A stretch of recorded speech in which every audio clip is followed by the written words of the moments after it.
Hi, Anna. Welcome on the podcast Stories from War. So thank you for accepting the invitation. And how are you doing today? Thank you. More or less normal as it can be in a country at war. And thank you very much for invitation and also for sharing the stories to the world, as it is very important now. Thank you. So for those who don't know you yet, could you give a quick presentation and describe a little bit what content you are sharing on the social media? Thank you, with pleasure. Well, perhaps I will start with this totally new to me direction, actually. I am a YouTube vlogger since the start of this awful Russian war in Ukraine, and it was a very spontaneous decision. Now I have followers from different countries of the world, and I share my videos daily. Where I update them on important and minor situation in Ukraine. And it was not my intention to become a serious vlogger. I have never thought of that. But I felt like this war, information about this war was very much dry and statistical, and it needed some personal stories.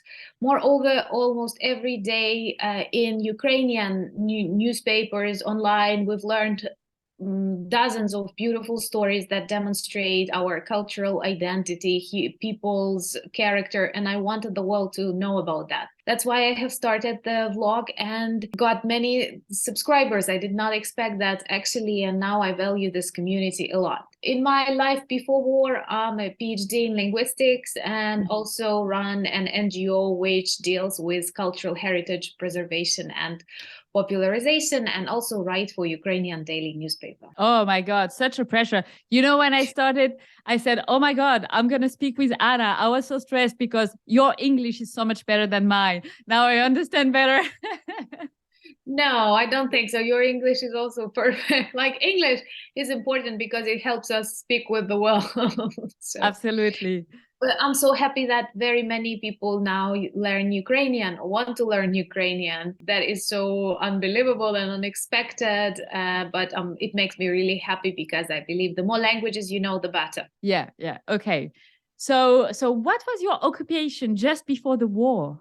Well, I was working at the university as a teacher of various linguistic-oriented subjects. Also, I cooperate with the daily Ukrainian newspaper. I'm an author of texts that are connected with culture and cuisine and other interesting things. And also a non-governmental organization. We have a couple of projects that try to popularize cultural heritage of our region and various tourism competitions and other things. So I am lucky to have interesting jobs.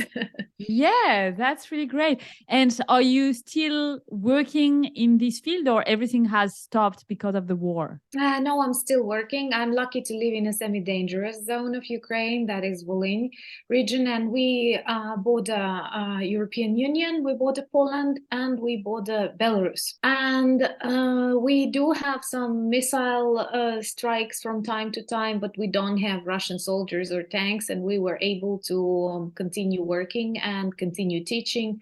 Of course, it's difficult for the universities, for example, to work normally, and you cannot say it's a normal educational process. But from the other point of view, it is important to try and preserve as much of our daily normality as possible. This is the way the country can survive. And in cultural heritage sector, I think we feel more support, especially from the European Union, European Commission, various projects that are launched. So we are working even harder than before the war. Okay, amazing. So, and then you're vlogging at night. So it's like a hobby that turned into something way bigger than what you were expecting, right? Yeah, I'm really grateful that so many people are interested in my country. And I feel like these are not just subscribers, this is a community. And very often they provide me with valuable advice. And sometimes when you're feeling down, you start reading comments and you realize that people are with us. And that's super important for Ukrainians. And I think that after we win, after this war ends, many people will discover Ukraine in a totally different perspective, because for decades we were hidden behind Iron Curtain, and it's a problem that so many educated and smart people believe that Ukraine is no different from Russia. Now I feel they know the difference, they feel the difference. The problem is that the war caused that knowledge. Yeah, absolutely. I think this war has really sparked something in people. You know, like suddenly everyone realizes the price of freedom? And, where do you stand? What are your values? I think it really sparked these questions for everyone in Europe. And of course, I mean, if you're for democracy, for freedom, then, you can only support Ukraine. There is no other way. Yeah, and I often read this phrase everywhere: freedom is not for free. Yeah. And now we understand that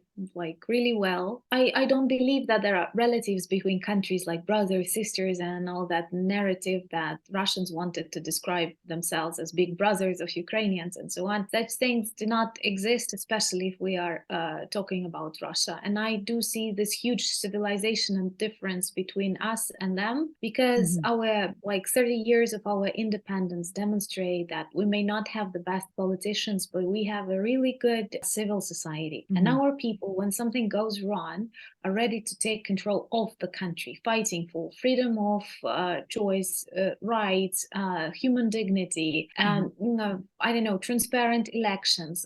There were a couple of times in this modern history where we demonstrated our strengths. And in Russia, it's just the country. Like every decade or a couple of decades, they nourish a new dictator and then start worshiping him. Yeah. So I think there is something totally different in these choices that people make on everyday basis, because this is not just about politics. I don't like it when people, especially in Russia, very often they say, I'm not into politics.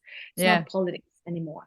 It's everything. It's life, it's culture, it's medicine, it's education, it's a choice of your worldview. Yeah, and politics, whether you like it or not, is going to rule your world. So your everyday life is actually ruled by politics. If you don't want to get involved, you are involved. You're just, passive about it, but you are involved in it. Yeah, plus I like to look at politics in this wider context, demonstrating your country in a positive way, or telling interesting things, or learning from other countries. This is also politics. Politics is not only about economy and laws that you pass. It's also about culture. It's about education. It's about people to people context and whatever. Yeah, I like that. So Anna, could you take us down memory lane and explain a little bit to us? So where were you from? Where were you born? And how was your childhood like?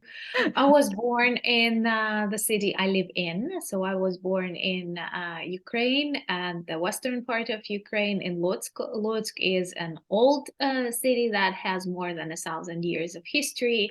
And when we think about the things that we are proud of, in 1429, we had a meeting of European monarchs here, and our local guides and historians, after we win, you will be able to come maybe and discover. They like to say that this was one of the first proto-EU meetings that was actually held here in the Middle Ages. Okay. And I think that I had a happy childhood.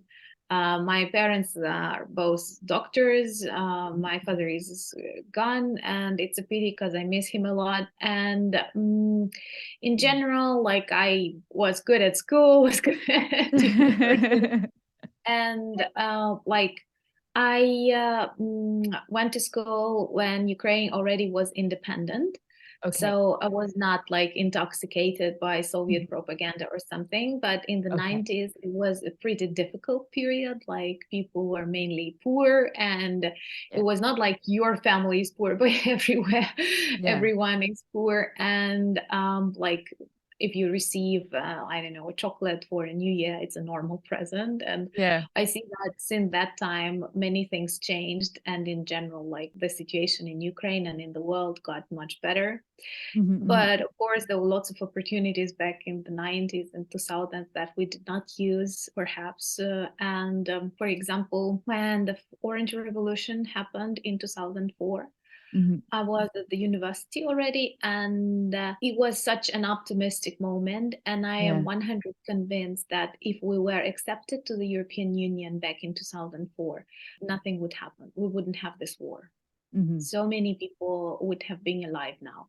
So this was a mistake of our politicians that were not very active And at this time, many other countries that were similar to Ukraine on their background and their economical status entered the EU, but we did not. Maybe because we were still considered under the influence of Russia, and now we see this like problem. So I am a very much EU supporter now, and I think it's important for the final divorce with the Ruski Mir. Okay. And were you aware of like the Russian influence, or was there anything in your life when you were a child where you had this vision of, okay, there's Russia, we are Ukraine, but somehow it's, Russia has a lot of influence on Ukraine. Did you feel that as a child? Yes, I did. First of all, there were still lots of Soviet things, and I can tell you that this presence of communism and Soviet Union was felt for a really long period. That's why now we have active decommunization processes, which were also held in Poland, in the Baltic countries, who realized that this was an awful totalitarian regime that actually led to millions of victims. In Ukraine, we had Holodomor, and for example, some of my grandparents, they come from the Chernihiv region, which is like the central or closer to the north of Ukraine, and people witnessed the tragedies of that artificial genocide, artificial famine. Also, Russian was obligatory at schools, and we did not choose it as a second subject or something. We studied in Ukrainian, but there were so many Russian schools everywhere. And of course, Russian newspapers, Russian magazine, Russian films, all of that cultural and pop culture, it was all Russian, with Russian messages and Russian influence. And it was like a center of the empire and the periphery. But that is the things that you can win when developing your own cultural sector, because we were Russified for decades, and during Soviet Union that was an awful thing, when lots of writers were killed, when lots of films were not filmed or books were prohibited. But after the independence, it was possible to develop our own spheres. The problem is that there were lots of Russian money and lots of Russian politicians that were trying to influence politics in Ukraine. And starting from the Budapest Memorandum and finishing with demilitarization of Ukraine, how did it take place? All of our weapons were brought to Russia, and now they return these weapons back, but in a weird way, It was given up in exchange for protection, which is the most horrible things. Well, horrible things to believe that Russia can protect you. My grandma comes from a region that is historical.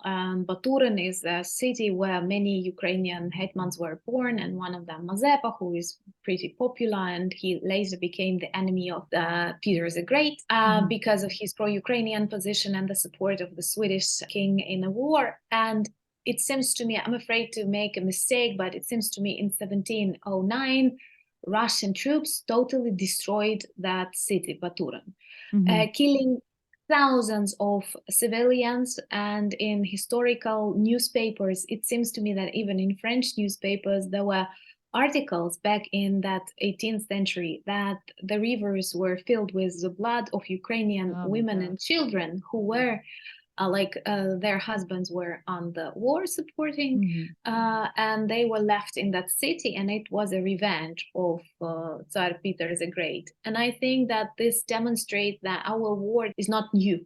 For centuries, they were trying to erase Ukrainian cultural identity. They it's a very vivid example. Ukrainians can easily live without Russia. We can easily imagine our life without Russians, and it will not be a problem for us.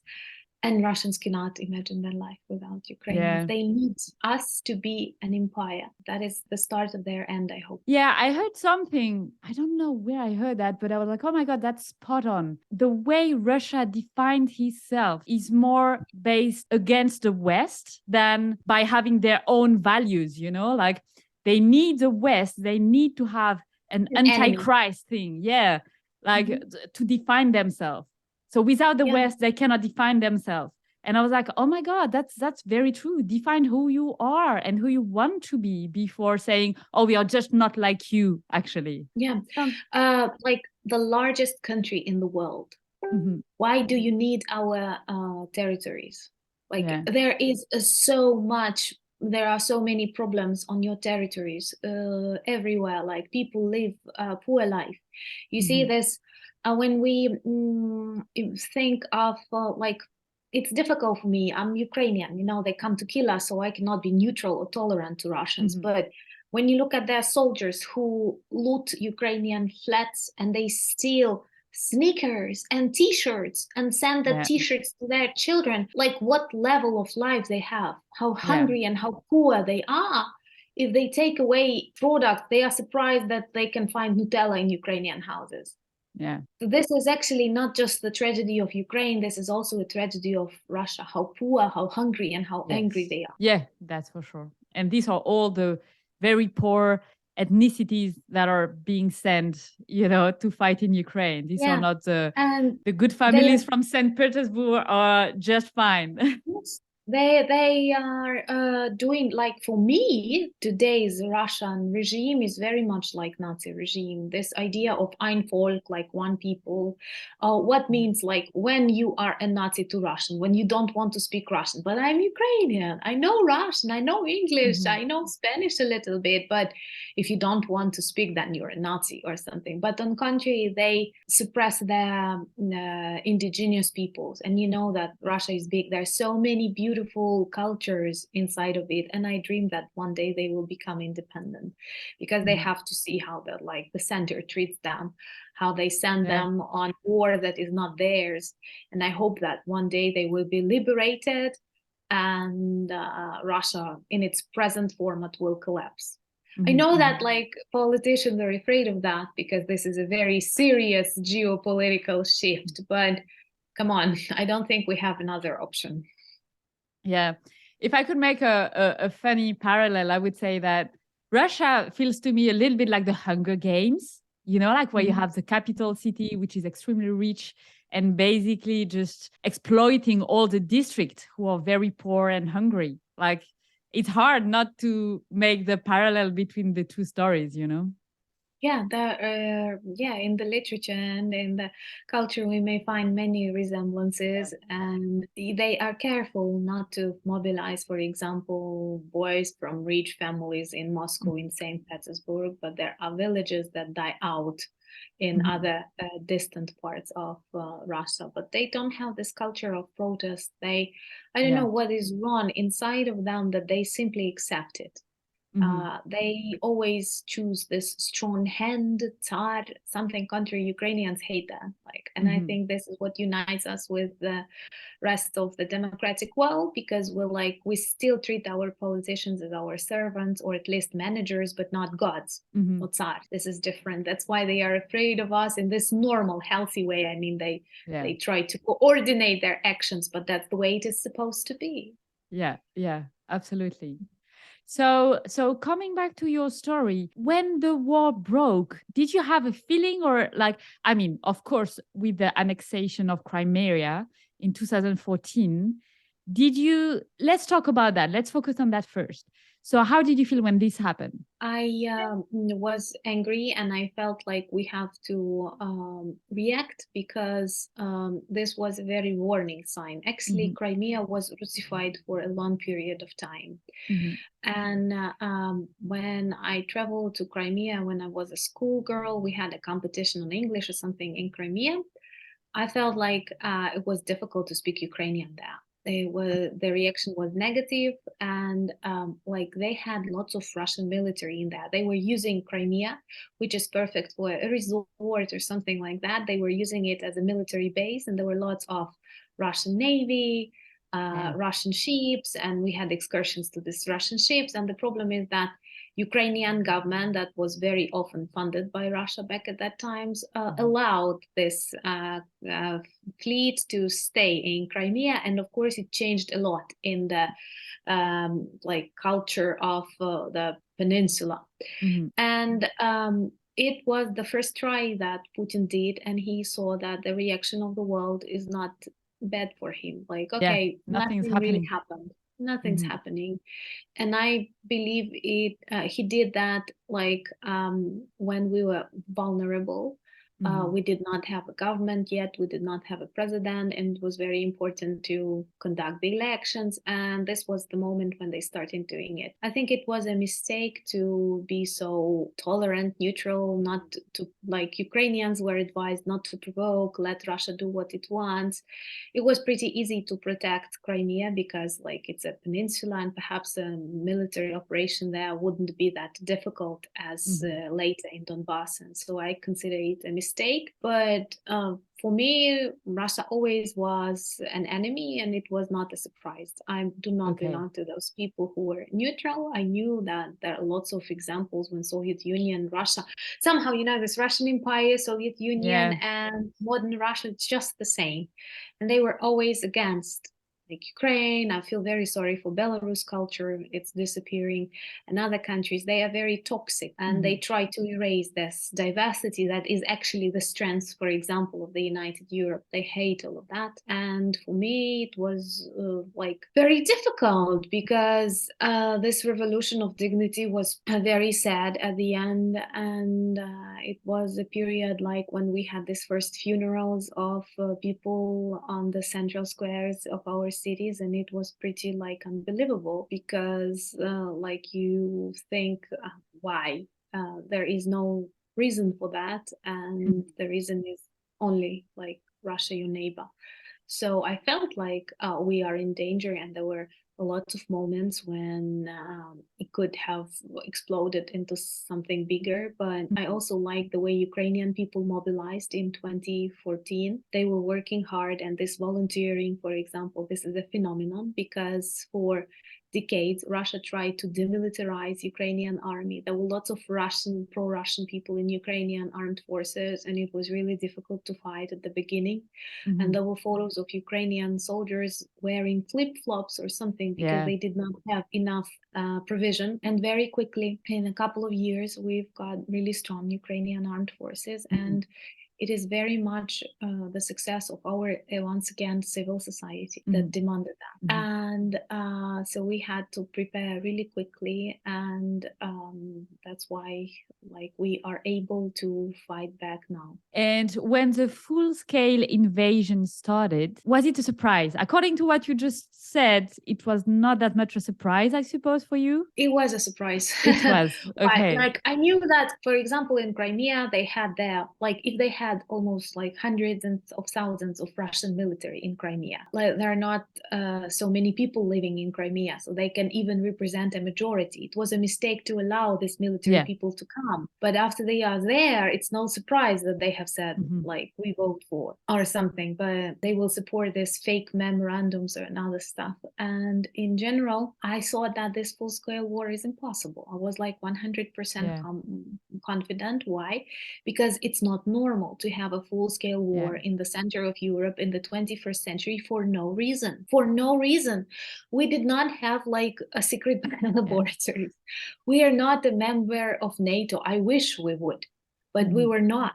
And it doesn't seem like we're going to be tomorrow. And lots of things, they simply we expected that it can get hotter somewhere in the east, but we had like where anti-terroristic operation took place, but we had enough Ukrainian armed forces. They were pretty well prepared, and we thought like, okay, everything is under control. And then when it all began, simultaneously everywhere in my city, we also heard explosions at dawn, like only orgs do that at dawn, like when people are very vulnerable. And you receive, for example, a phone call and someone tells you it began, and everybody feels, no, it cannot be happening. And then you look that they are bombing Kyiv, and Kyiv is your capital, and you realize, oh my God. And then you hear explosions outside, and it's everywhere, and you don't know what will happen. And it is 100% illogical. And I think that the result of this war will demonstrate that this was also a huge mistake of Putin. He will bury his empire himself. He lost this war on the very first days. So it is really illogical. But with such monsters as today's Russian politicians, they don't care about logics. No. So what did they achieve with this war? Nothing. I believe, like, I'm a person who thinks that we have already won this war. I don't see any way for Russia to win this war. It is only that we continue losing our people, that Yes. they continue destroying our infrastructure, but they cannot win over. What can they do? How can they win? There is no way, but they continue destroying, and this is just like their hatred and their violence and their true face. So there is nothing to say. It was a very weird thing, because we did feel something is in the air, and it was everywhere on the news. Intelligence services warned us, and like it was in the air. And I will tell you one weird thing, that when it happened and it started and it was everywhere on the news, and the world saw that Russia directly attacks Ukraine, that it is not like a civil war or something that they like to speak, and it was so obvious, to some extent it became easier. Like finally all the masks were off, Okay. and you could live like in this reality. When like premonitions become your reality, it gets easier. It's bad, but it's at least it's honest. It's the reality. So see it. Yeah. See Russia, see Putin. It's not like the Ukrainians, and I do realize that these very first days, they were super decisive for us. And these were the days when I was most like afraid. I was very much afraid that people will start to give up, or government or president, or they will start negotiating. And you cannot negotiate with someone who came to kill you for no reason. Exactly. It's not just like no place for negotiation. I was very much afraid of that.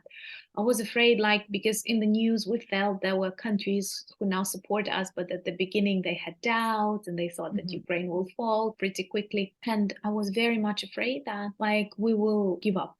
Yeah. And when I saw the strength and unity of people, when I realized that many people who were, for example, more neutral before the start of the war, maybe they were neutral to Russia and so on, they switched their opinion very quickly. They saw the true face. They realized the danger. The president stayed. Some strong voices in the world start supporting us. And I saw, like, very often when we read the statistics about politics, we believe, it can be anything. But I guarantee you that all of this unity and support of Ukrainian actions, of Ukrainian armed forces here inside is 100%. This is really so. We have never been that united. What Putin achieved just the country of what he wanted. He united us. He made us stronger as a nation. He made us more, like, I don't know, Western, more connected with the rest of the world. So just the country of what he did. He militarized us instead of True. So just the country. But it was very important for me to see that, like, no one in your house, no one in your street, no one in your city, no one in your country wants to give up. Like, people got angry. We were not afraid. And that was the moment when I realized everything's gonna be like fine. Everything we will withstand. It's not fine. It's war. It's tragedy. It's death. It's trauma. It's but at the same time, that Ukraine will not disappear. And I live with that all these months of war, and I don't have doubts at all. And why did you choose to stay in Ukraine and not go somewhere else? Well, I did not, like, I feel very much connected with my country. And I remember that once it was a hot moment or something in 2015, and I was abroad on a business trip in Lithuania. And on the news, they were speaking that maybe Ukraine will close the borders or something. And I felt like, I need to come back. Oh my God. Okay. Because you have this feeling that you can change something. And well, I'm not like stupid. I understand that I cannot stop a Russian tank with myself, just like myself. And maybe if I had Russian tanks on the streets of my city, I would try to escape and to survive. But this is not danger at the moment. And I felt that I can be useful inside of my country, and like, I want to be, I feel safer and calmer when I know what is going on here. And I know that many people who escaped the war, they are more nervous than those who stay, because they worry about their flats, about their relatives, about their country. It's a very difficult feeling. So the war continues for them no matter where they are. And like, I don't have like small children or something that I need to support. And I felt like I belong to this place. Plus, once again, I'm living in a semi-dangerous zone. So you can preserve some levels of normality. You can, and I believe it's very important for shops, cafes, universities, hospitals to continue work, for people to continue speaking, for us, like if you can go to a gym or run in the morning, please do. Okay. And your family stayed as well? Yes, my family stayed as well, but I had a family like my aunt and my cousin. They came from Kyiv at the beginning of the war. It was really difficult for them to escape. My cousin's wife gave birth to her son like on the 7th of March. So oh my God. it was really difficult for them to escape the war, and like she was really worried that she can give birth in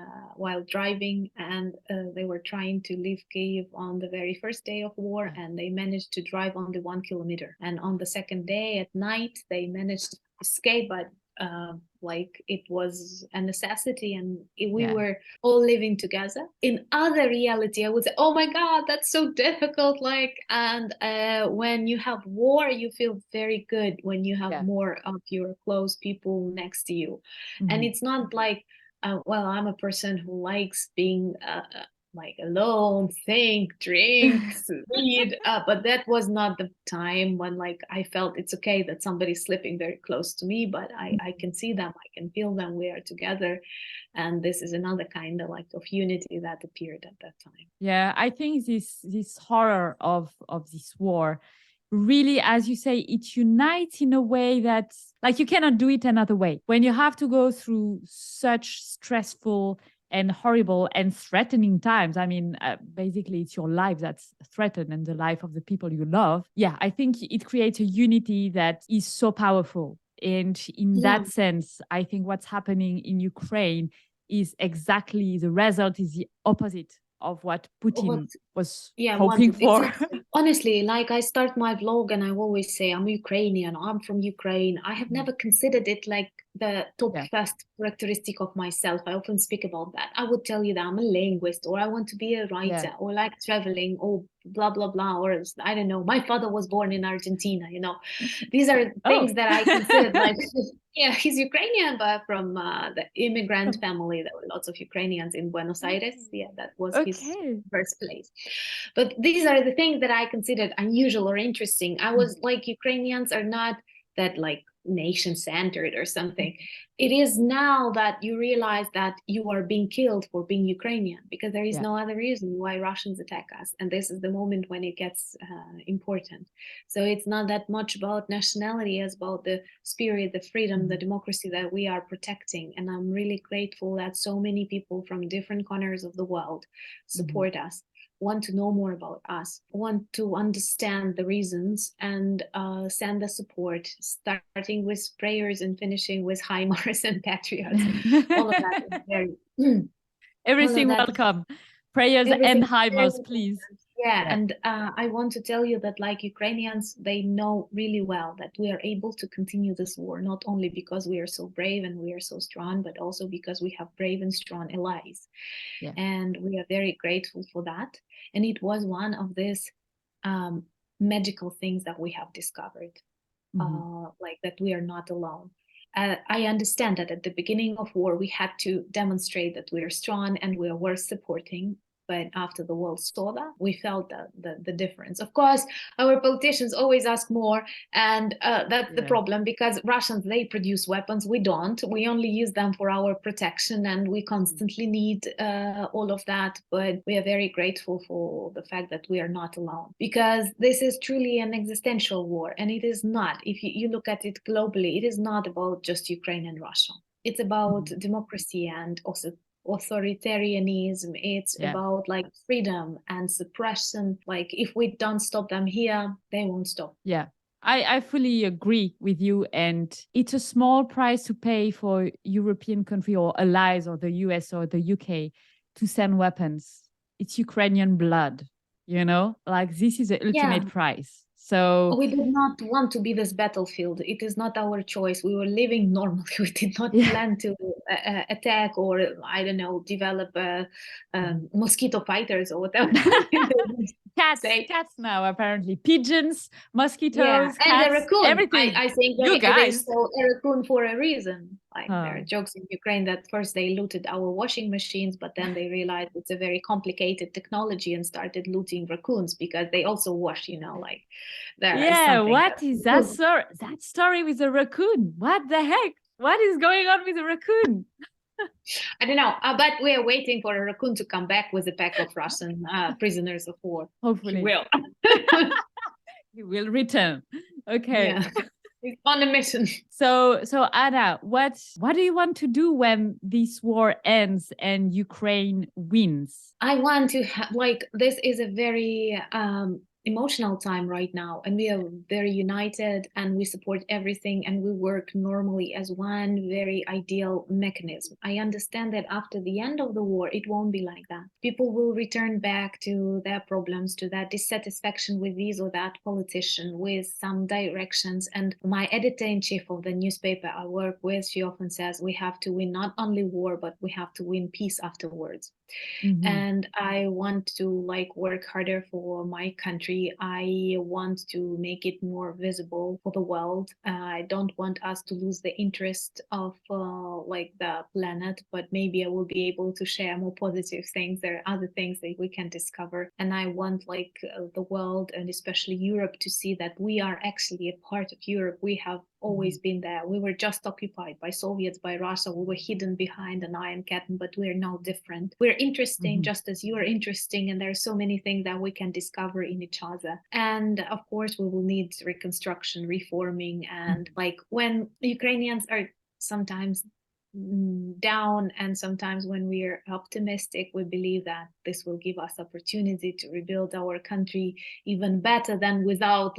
We have one, I don't remember, it was on the news, but people were laughing. One expert was talking that it is even better that they ruin our electrical infrastructure because it was Soviet and outdated, and now it is a very good push for us to build new renewable sources of energy.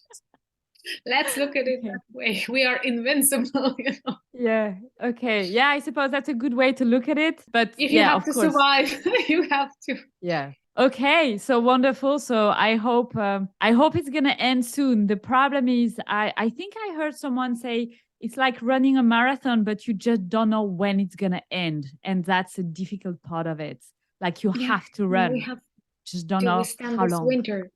Winter is difficult, but I understand that we don't need any pauses, because Russians, they always deceive, and any agreement or negotiation with them is not worth the paper on which it was signed. So it's important not to stop and to continue fighting back for our territories. You know what I like? I spoke about that in one of my videos, and this shows this huge difference between Ukrainians and Russians. Ukrainians believe that we will take back our territories. There was a question on the poll: would you like to continue war on the territory of Russia if everything goes well for Ukrainian armed forces? And only 5% of Ukrainians said yes. So out of 100, only 5%. And in Russia, seeing the crimes of Bucha, seeing what they did to Mariupol, more than 70% of people support war in Ukraine. Even though they did not suffer from us, we suffered from them. We still suffer. They kill us in hundreds, and only 5% are ready to kill people on the territory of Russia, and just the country that they have electricity, they have shopping malls, they have Christmas trees, they have their normal life. For me, it's not normal. For me, honestly, it's better to be a Ukrainian at war than a Russian in Russia. But this shows this huge mentality gap, and I'm really happy that we share this normality with the rest of the democratic world. Okay.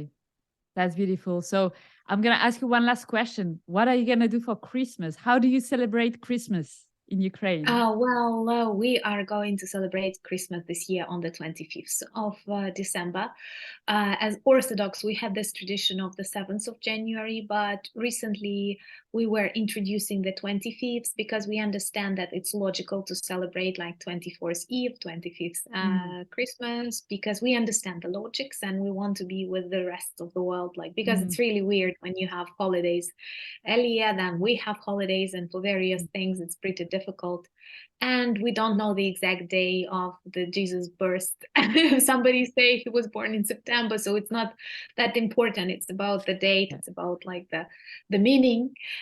So I plan to celebrate it on the 25th with the rest of the civilized world. And I don't know, like, definitely it's not going to be something huge, because maybe with candles. That's gonna be very romantic, very cozy with candles.